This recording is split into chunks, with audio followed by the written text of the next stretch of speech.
Hey, all, Scott here for Samurai Tech Academy at MasterSamuraiTech.com. Modern appliance repair requires true technicians who can troubleshoot their high-tech electronics. If you're young and looking to make some real money, or you've been at it a while and just need to keep your skills up to date, Samurai Tech Academy teaches it all. And they'll also show you the business, how to own and run your own. Take a free sample course to see how easily you can learn appliance repair from MasterSamuraiTech.com. Use coupon code Scott Horton for 10% off any course or set of courses at MasterSamuraiTech.com.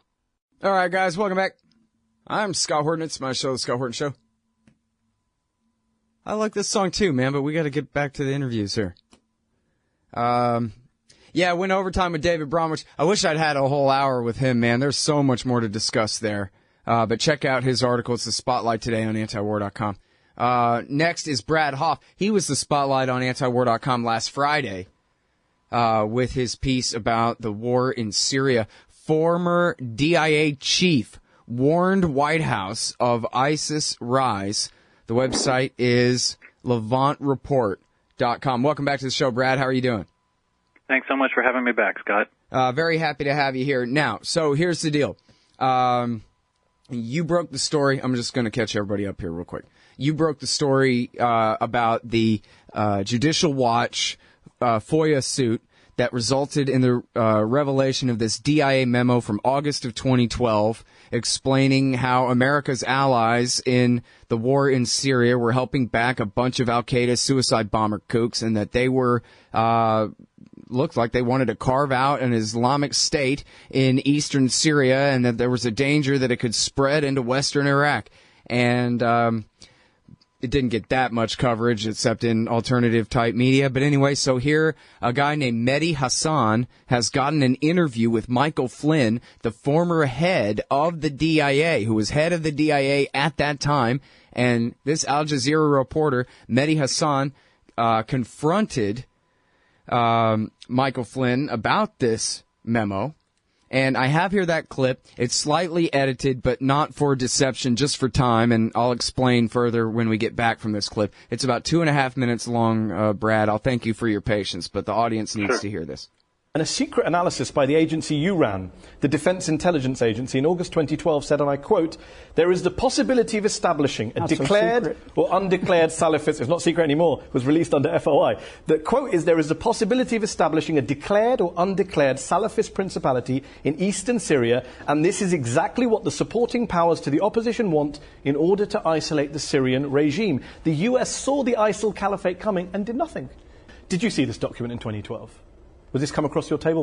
Yeah. I paid very close attention to all this. So when you saw this, did you not pick up a phone and saying, what on earth are we doing supporting these Syrian rebels? That kind of information is presented, and what did you do about it? Those become, I argued about it.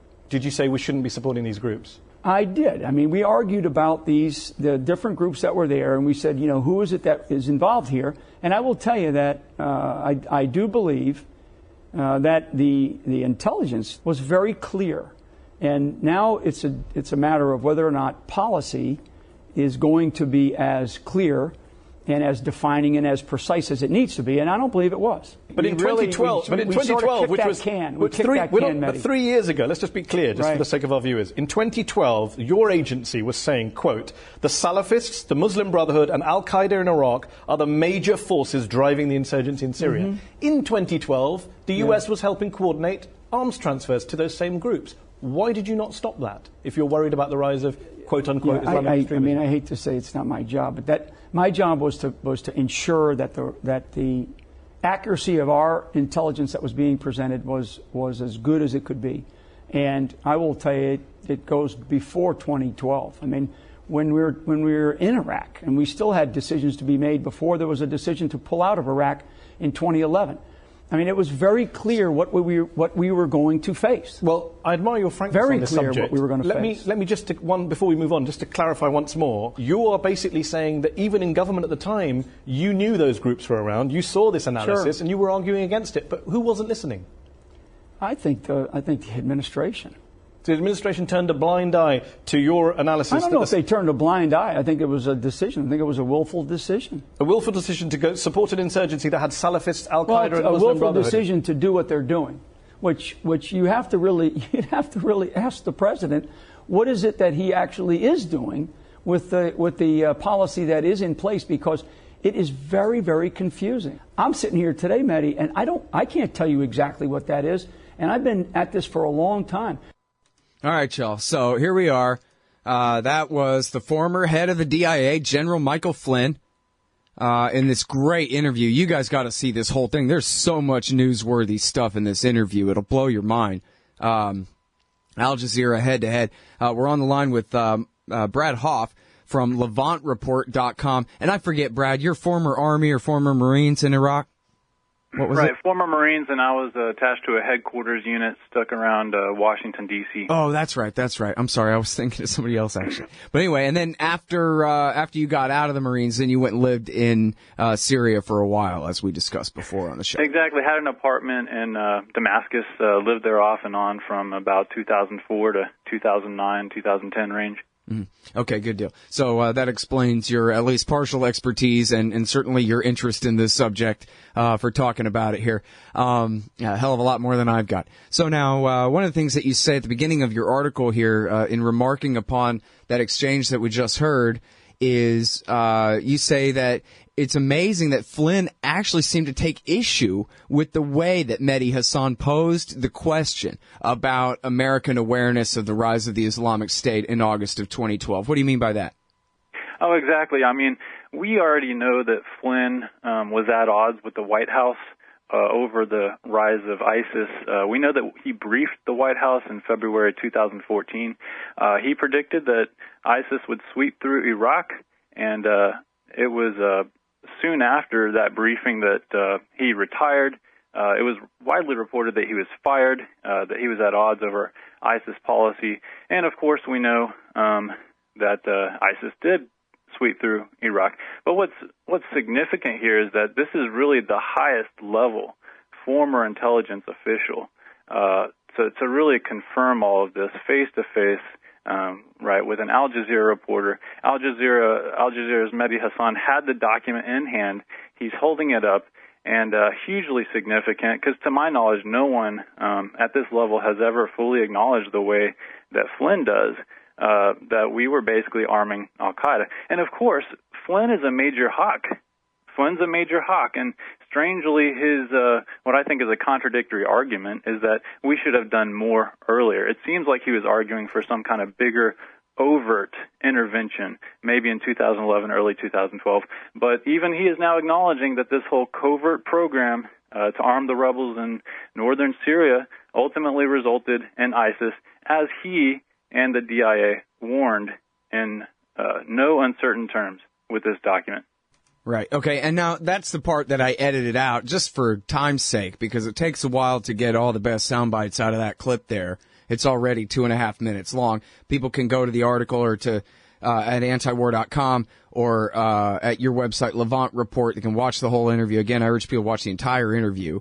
And that's one of the subjects that I think we need to get back to would be these mythical moderates.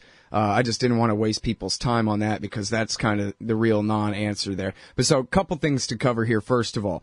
I think first and foremost is he's acknowledging the importance of this document. Now, I have a friend who I think is, he's a Twitter friend, who I think is military, or maybe he's a contractor for the military or something. He knows about things like this. At least he's a veteran, and says, you know, look, the military, the DIA, and the rest of it, it's a socialist bureaucracy. And everybody, you know, CCs everybody on everything, but that doesn't mean anything. You know, it's like the movie Brazil or something. It's just a piece of paper with some things on it. It doesn't mean necessarily that anybody important saw it, understood it, discussed it, cared about it, anything. In fact, you'd expect to find really great stuff in documents like that. You would not expect to hear the principals talk about the really great stuff because it doesn't get that high, you know, that kind of thing. And right. And maybe that's true 90% of the time, but sure doesn't look like it's true in this case when the former head of the DIA is confirming that he took this to the White House, or, you know, brought the issue up to the White House, and that they discussed it in the most frank terms. And no, this was no mistake. They knew exactly what they were doing.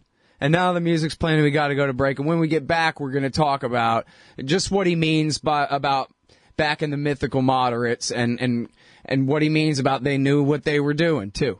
So hang tight. Brad Hoff, right after this. Hey, I'll check out the audiobook of Lew Rockwell's Fascism versus Capitalism, narrated by me, Scott Horton, at audible.com. It's a great collection of his essays and speeches on the important tradition of liberty. From medieval history to the Ron Paul Revolution, Rockwell blasts our statist enemies, profiles our greatest libertarian heroes, and prescribes the path forward in the battle against Leviathan. Fascism versus Capitalism by Lew Rockwell for audiobook. Find it at Audible, Amazon, iTunes, or just click in the right margin of my website at scotthorton.org. All right, y'all, welcome back to the show. I'm Scott Horton. It's my show, Scott Horton Show. I'm talking with Brad Hoff from LevantReport.com. We're talking about that DIA document from August of 2012 about the rise of the Islamic State. And now this new interview by General Michael Flynn, the former head of the Defense Intelligence Agency, with Al Jazeera. And I know you guys hear this at the top of the show every day, but I wanted to play a clip and actually two different clips of Hillary Clinton here. These are both from the very beginning of March 2012, even before this DIA report. Very beginning of March 2012 on CBS News. And she's being asked the question, of course, from the right, how come we're not doing more to help the rebels in Syria? And here's how she responds in two parts. We know al-Qaeda, Zawahiri is supporting the opposition in Syria. Are we supporting al-Qaeda in Syria? Hamas is now supporting the opposition. Are we supporting Hamas in Syria? So I think, Wyatt, despite the great pleas that we hear from those people who are being ruthlessly assaulted by Assad, if you're a military planner or if you're a Secretary of State and you're trying to figure out, do you have the elements of an opposition that is actually viable, we don't see that. All right, so she was Secretary of State at the time there, and then, of course, that was her last year in office, and after the election, she resigned and handed the reins over to Kerry, and as soon as she was out, she put it in the New York Times, Brad, that, well, me and Panetta and Petraeus all wanted to arm up the rebels more, and Obama wouldn't let us do it. And yet there she is explaining in a perfectly cogent manner exactly why not to do that. That these are the veterans of Al-Qaeda in Iraq.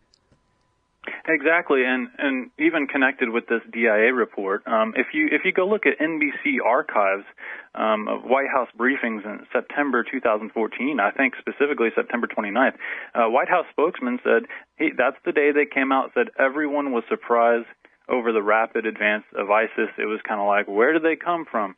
Our intel agencies just didn't see them coming. I even think the CIA was thrown under the bus at that time. And, of course, now we have Flynn. We have this document. I mean, there it is in clear words, confirming that at the very least the White House was lying. I think the common people, they know what's happening. But what's great about, Flynn in retirement, singing like a bird, is that, we have the insiders coming forward telling us that this is the case. Sure. And here we have the document to prove it. That's right. So, yeah, I mean, this is, for anybody who already knows this stuff, well, duh, guys, but hey, we're just trying to be, as careful as we can and dot as many I's and cross as many T's as we can. But yes, it's a fact that in 2011, the dawn of the Arab Spring, there was a report immediately in The Guardian, but I forget the guy's name, who said Prince Bandar is sending Mujahideen to Syria right now. And then about a week later, Eric Margolis came out and said, I just got back from France, where I talked to all my friends in French intelligence and in the French military, and they've got special forces on the ground right now leading the rebellion. And then by December 2011, we had Phil Giraldi in the American Conservative magazine saying that there's a brand new finding, that is a secret order by the President of the United States authorizing the CIA to increase covert action against Iran and Syria. And that was, months before we even had that quote from Hillary. So, yeah, I certainly knew what was going on. And I have a story from the Future Freedom Foundation, Stupidity or the Plan, that came out a year before the fall of Mosul, and it was right at the point where the Islamic State was basically renaming al-Nusra the Islamic State before al-Nusra said, no, we're still al-Nusra, and Zawahiri told the Islamic State to go back to Iraq, and then all that happened, whatever. It was right in the middle of that, but I was saying, look, they've just renamed it the Islamic State, and look where they are. They're in lawless territory where the government of Iraq has no influence there. And the government of Syria has no influence there. And so it's just a snap of a fingers for the Islamic State to go from the name of a group to an actual place. Right. Bin Laden's wildest dream when he was locked in his attic in 2011 became literally the reality within 2 years because of the USA. Right. And speaking of Bin Laden and Zawahiri, connected with General Flynn, Flynn, during that key time, we're talking, I think, something like 2004 to 2007, was the senior intelligence officer for JSOC. Okay, for a couple of years he was chair of the Military Intelligence Board, and I think that was 2012 to 2014. I mean, this guy was one of the inner circle guys. In terms of the global hunt for Al-Qaeda. And here's the same guy. Higher than SOCOM. SOCOM is the Special Operations Command. JSOC is an entirely different chain of command, basically answerable only to the president. Well, I don't know exactly how they structure it under Obama, but they are the elite, the very top tier Special Forces, SEAL Team 6, and the Delta Force, not the Rangers and Force Recon. Exactly, and that's why people need to watch this interview. I mean, we're talking like 5-6 full minutes of Flynn talking about this document.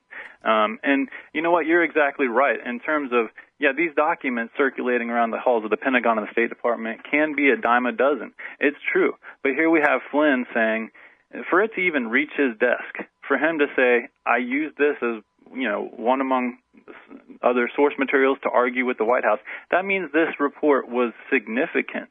And, early on after I did my initial reporting back in May over this document, I had people pile on me, both online and in personal emails. And, the assumption of all was just that, this couldn't have been important. This wasn't seen by anyone. But no, interestingly, Marcy Wheeler, writing in Salon.com in, I think, June, was the only one to really do her homework, legal-wise, connected with the Judicial Watch's FOIA request. Okay, and so in her Salon article, I think it was called the Benghazi scandal we should really be talking about, something like that. She pulled the terms through which Judicial Watch originally received the document, and Judicial Watch received them, based on this finding. Any and all records produced by any official of the DoD or state in preparation for use during or pursuant any briefing of congressional leaders and intelligence committee leaders.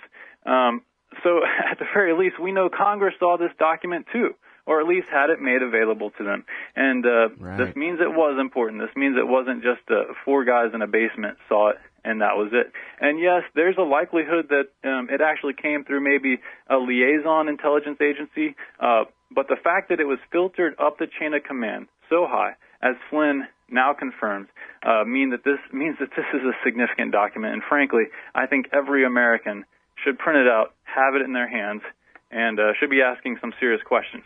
Look, I mean, I hate sounding this extreme about it or whatever, but there ain't nothing else to call this but treason. And there's no way to deny it now. The head of the DIA says he argued with the White House that, look, we're backing Al-Qaeda. That's who's benefiting from this aid and comfort is Al-Qaeda, the group that is sworn in allegiance to Ayman al-Zawahiri, the only actual enemy the American people have on this planet other than our own government. And the Hillary Clinton, David Petraeus, Leon Panetta, political operative response is, but we hate Assad more because that's what Israel and Saudi and Turkey want. I mean, it's treason. I don't care if we're allies with those guys. And in fact, to anyone who this just sounds completely incredible and you can't believe a word that you're hearing, I know I risk sounding like John Birch, but just go and look and check it out yourself. It's at foreignaffairs.com, the official journal of the most prestigious centrist foreign policy establishment think tank in America. 100 years old, the Council on Foreign Relations. Foreign Affairs magazine from March 9th of this year, accepting Al-Qaeda.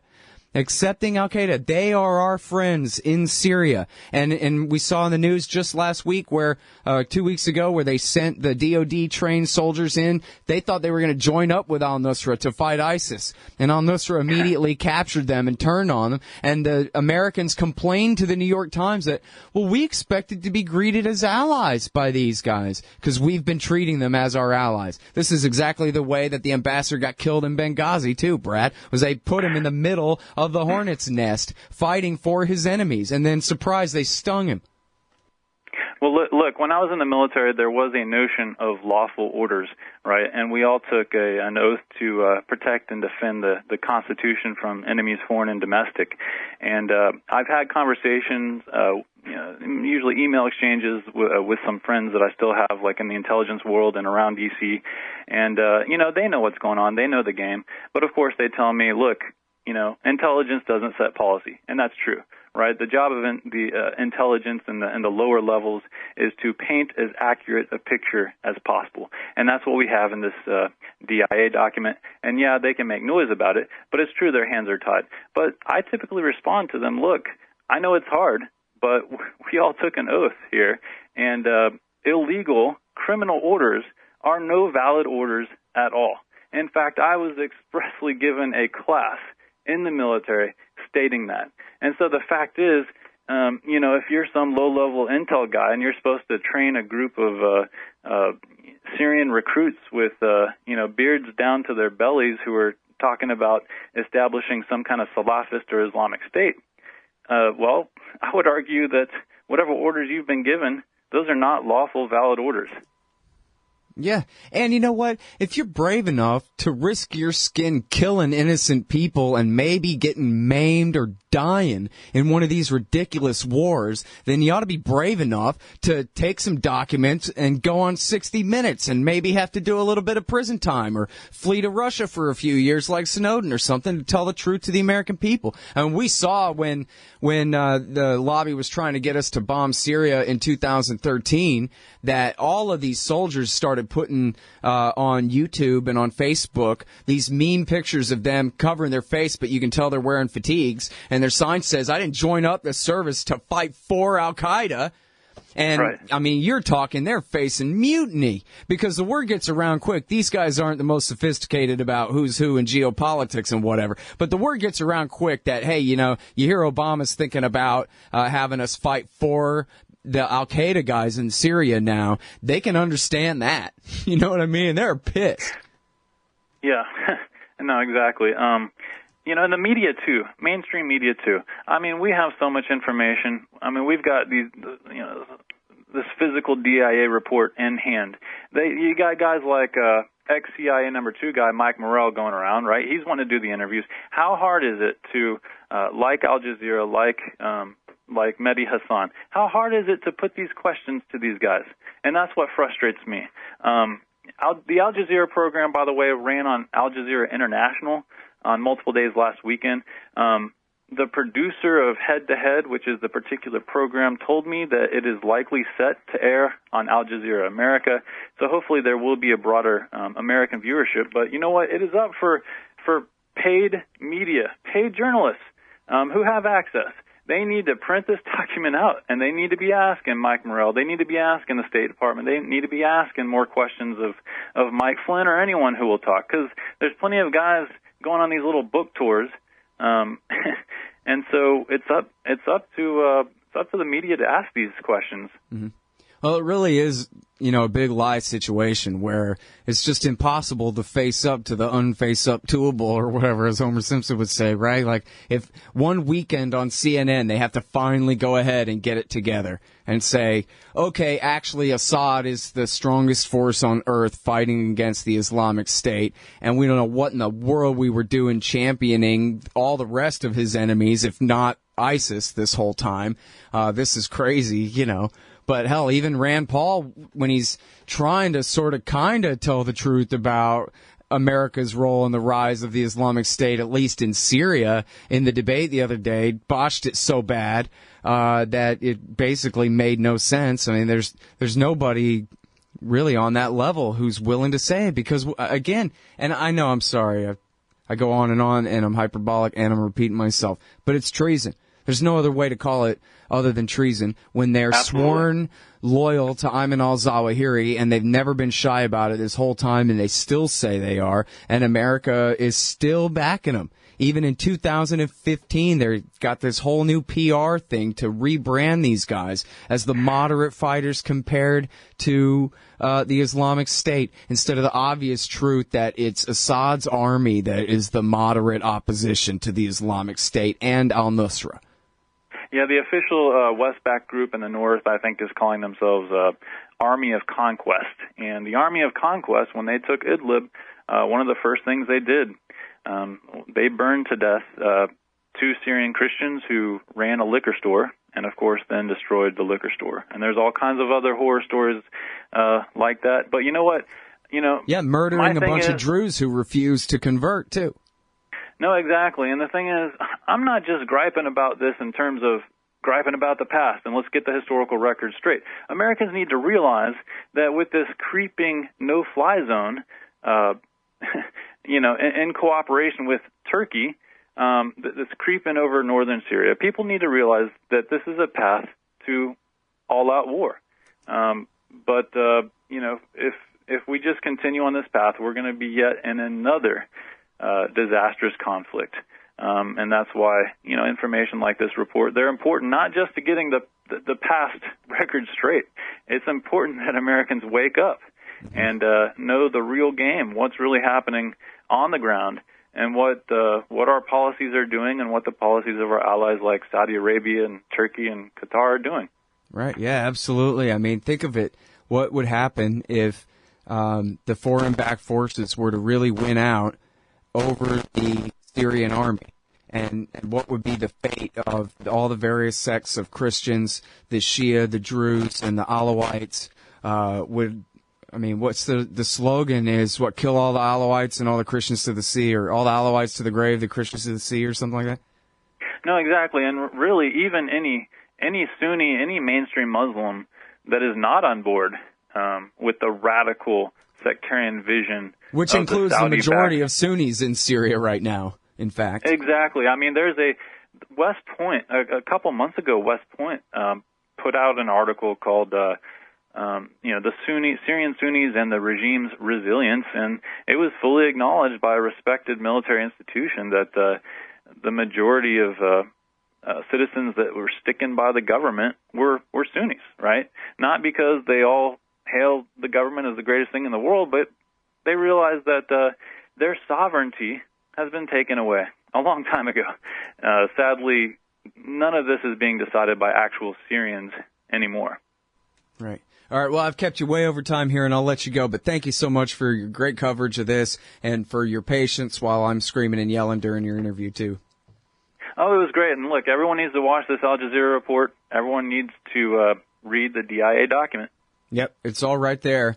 Check out LevantReport.com, Brad Hoff at LevantReport.com, and it's also in his archives at antiwar.com, original.antiwar.com/Brad_Hoff. It's called Former DIA Chief Warned White House of ISIS Rise. And if you're just looking for the interview, it's Mehdi Hassan with one S, Mehdi Hassan and Michael Flynn, General Michael Flynn, formerly the head of the DIA, on the show Head to Head, Al Jazeera show Head to Head. Hey, Al, Scott Horton here to tell you about this great new book by Michael Swanson, The War State. In The War State, Swanson examines how Presidents Truman, Eisenhower, and Kennedy both expanded and fought to limit the rise of the new national security state after World War II. If this nation is ever to live up to its creed of liberty and prosperity for everyone, we are going to have to abolish the empire. Know your enemy. Get The War State by Michael Swanson. It's available at your local bookstore or at Amazon.com in Kindle or in paperback. Just click the book in the right margin at scotthorton.org or thewarstate.com. You hate government? One of them libertarian types? Or maybe you just can't stand the president, gun grabbers, or warmongers. Me too. That's why I invented LibertyStickers.com. Well, Rick owns it now, and I didn't make up all of them, but still, if you're driving around and want to tell everyone else how wrong their politics are, there's only one place to go. LibertyStickers.com has got your bumper covered. Left, right, libertarian, empire, police, state, founders quotes, central banking. Yes, bumper stickers about central banking. Lots of them. And, well, everything that matters. LibertyStickers.com. Everyone else's stickers suck. Hey, y'all, Scott Horton here for Liberty.me, the social network and community-based publishing platform for the liberty-minded. Liberty.me combines the best of social media technology all in one place and features classes, discussions, guides, events, publishing, podcasts, and so much more. And Jeffrey Tucker and I are starting a new monthly show at Liberty.me, Eye on the Empire. It's just $4 a month if you use promo code SCOTT when you sign up. And hey, once you do, add me as a friend on there at scotthorton.liberty.me. Be free. Liberty.me.